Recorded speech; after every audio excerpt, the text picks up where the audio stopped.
tu lalpan thi senin min tlam an che dong nu kha chatuan num min pe arau pui lu chia chia chen rualan ni lo o kanun na ama chu puang chuak mai ro kei thi se na itlang hian enge ka ti ang khoi mun na nge I o in min shila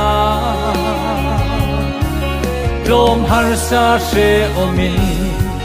mi tui tla fo don po ni ila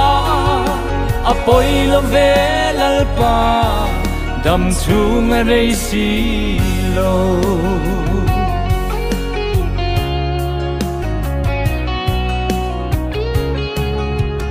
hey ting lo berle yang lim zo lo po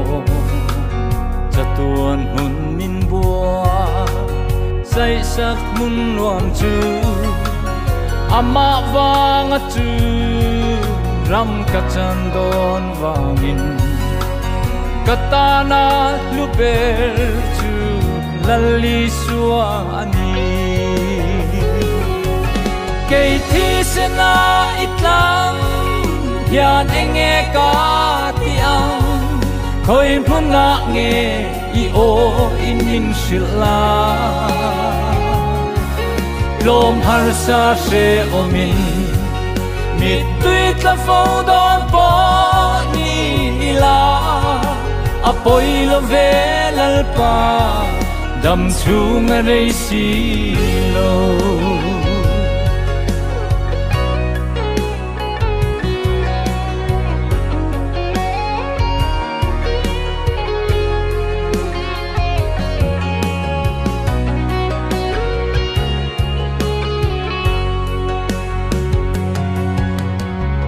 om nuam eng ma min ti buai to lo dam chung rei lo te atan mayan ni ma se mangai na le chatuan ral lo tu cross le van ram nuam chu lalpan min pesi kei thi se na itlang hian enge ka ti ang khoi mun na nge I o in min shila lom har sa she o min mi tui tla fo don po ni ila apoi lo ve lal pa dam chung rei si lo kei thi se na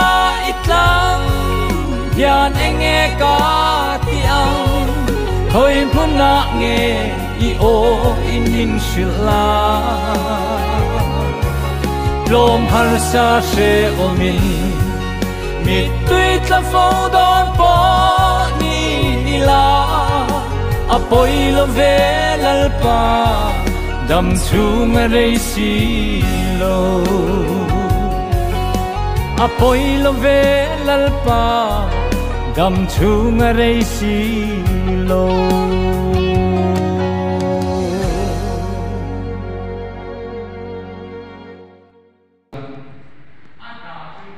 ran santa ma selal pa na dang thatak chu apele ta ni voindia yan zona angin inun kha lan ve thalla lal pa ma so na tam tak changin midang ta mal so na ni turin khobel ni te hian cross mangpian kai har cherose thianin kan sa tan man ni som sam cherose